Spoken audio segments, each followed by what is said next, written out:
সেজ কমলিওয়ালা নবী মুহাম্মদ,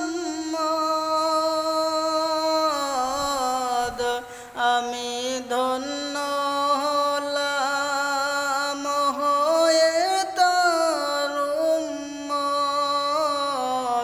সেজ কমলিওয়ালা নবী মুহাম্মদ,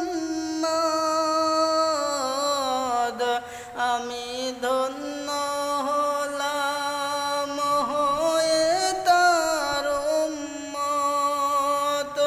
কবি খায়রুজ্জামান লিখে তাহারি শান, কবি খায়রুজ্জামান লিখে তাহারি শান। বিশ্ববাজি সৃষ্টি কুলে যাহার সমনাই, দেখবি যদি আয়রে তোরা আয়রে ছুটে আয়, দেখবি যদি আয়রে তোরা